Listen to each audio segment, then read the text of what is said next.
On our first four missions, we had encountered a lot of anti-aircraft fire, or flak as we called it. And I think there had been some losses. We didn't suffer any damage ourselves on those first four. But on the fifth mission, this was on the 31st of December of 1944. And they got us up, as they usually did, 3:30 or 4 o'clock in the morning to go to briefing. And when we got to our briefing quarters, or the big briefing room, and our colonel, Tom Jeffries, he pulled back the curtain. They always kept it covered until he was ready to make his presentation.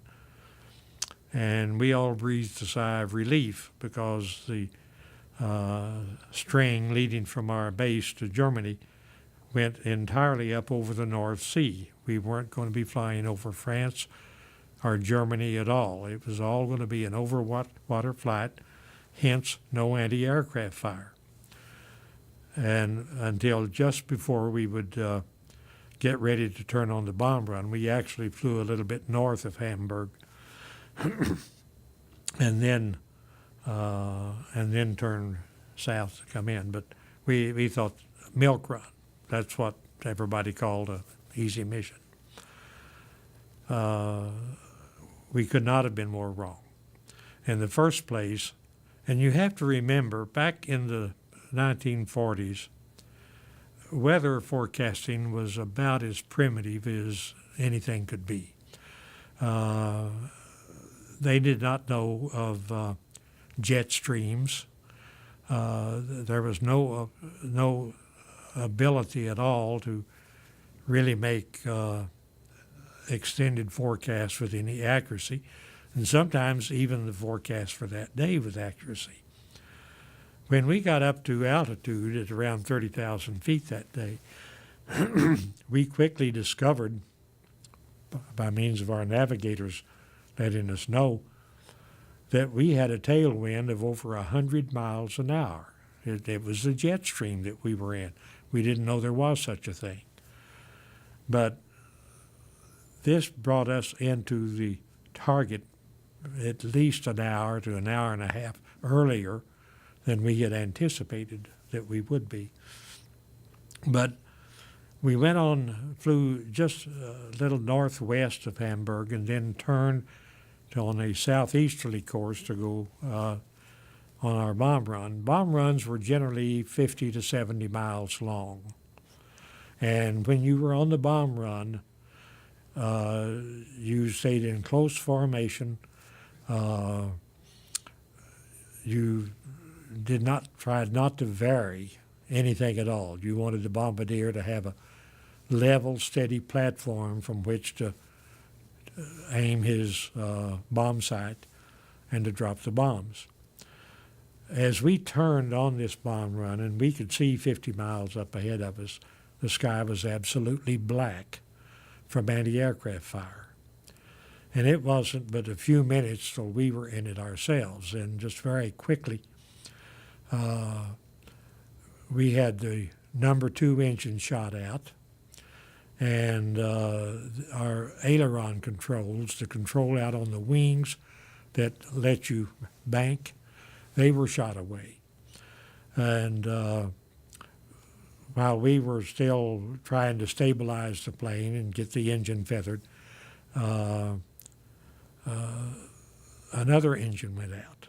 And so here we were just on 2 engines, part of our controls shot away. We were flying what was known as deputy lead that day. In the formation, in a squadron, we would generally have 12 or 13 B-17s in the squadron. You'd have a lead ship, 2 wingmen. Directly under the lead ship would be the second element, and that's the position we were flying. And then that deputy lead would have 2 wingmen. Then there would be another element of 3 planes flying low, another element flying high. and that was the normal squadron formation. When we suffered so much damage, we immediately called our wingmen, told them to tack on to somebody else. Excuse me, we were having to drop out. And we had 2 engines feathered, and was just barely maintaining flying speed and dropping down. And I happened to look just ahead of me, and probably not more than 100 yards, something like that.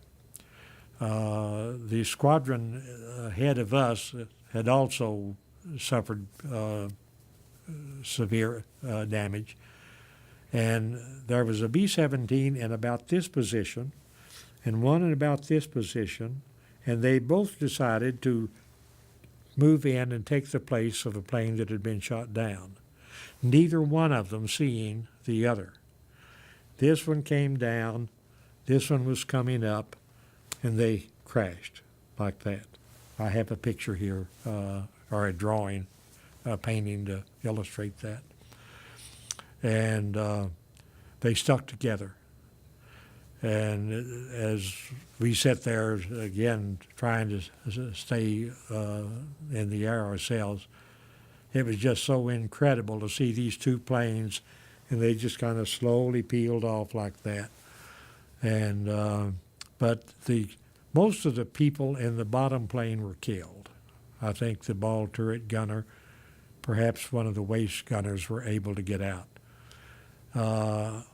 Only 1 or 2 in the top plane were killed. The rest of them survived.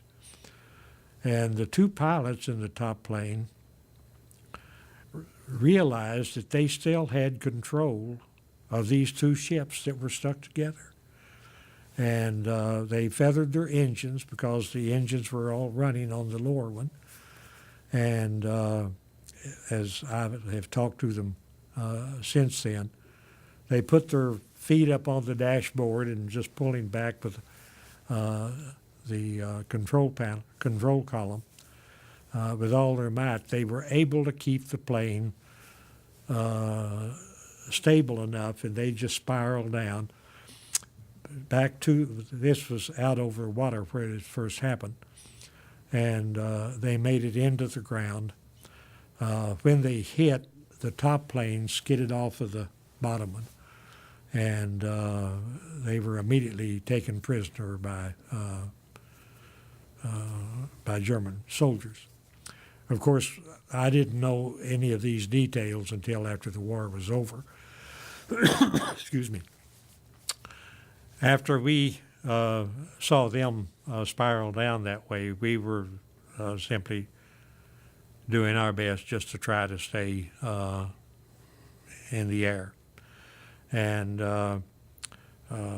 with 2 engines out and loss of a lot of controls, we were letting down, staying just above stalling speed, and trying to make our way back over the North Sea. And about this time, I heard the gunners call out bogeys at 5 o'clock or whatever position they were.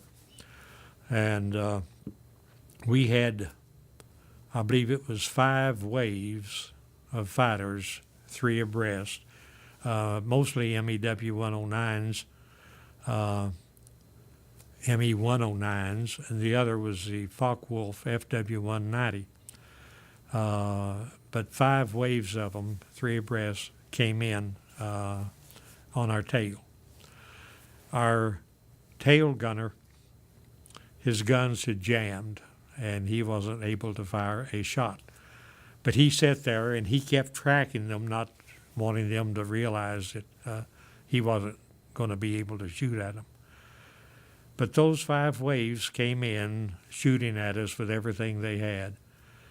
And they were either poor shots, young pilots, I don't know which. They put a lot of holes in the airplane, but not a single member of the crew was hit. And they didn't inflict any critical damage to us.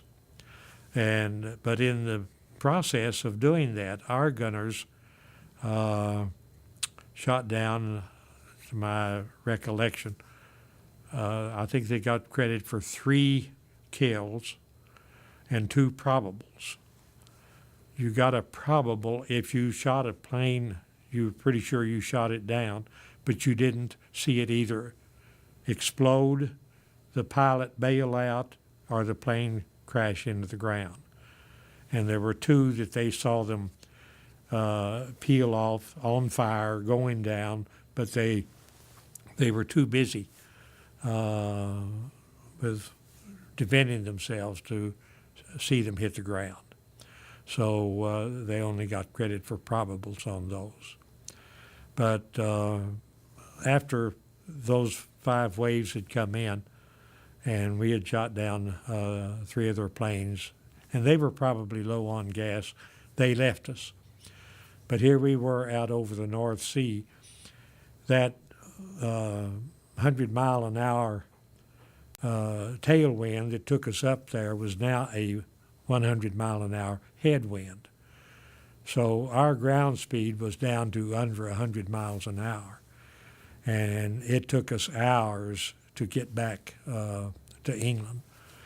And again, just barely able to maintain enough speed to stay in the air. When we did land, we discovered that we had been declared missing in action. They thought that we had been shot down. And also, after we landed, our plane was shot up so badly it was ultimately just scrapped. But as our ground crew was going through the plane, they found a piece of flak about that long underneath my seat. It had hit the bottom of the seat. And I asked them, and they complied. They cut me a sheet of heavy sheet metal to give me protection, and I sat on that for the remainder of my missions. But when we got back to briefing, and we gave our account of it, and discovered that they had thought that we had been shot down, we discovered that we had lost a total of 12 planes that day, and 2 of which were very close friends that I had gone through cadet training with. I got, one other little anecdote there. I had grown up in the country of Christian parents and did not drink. After each mission, we were offered a shot of whiskey. And on the first 4 missions, I always took it, but then gave it to one of the other members of the crew that did drink. On that 5th mission, when they handed me that shot of whiskey, I gulped it down. I was glad to get it.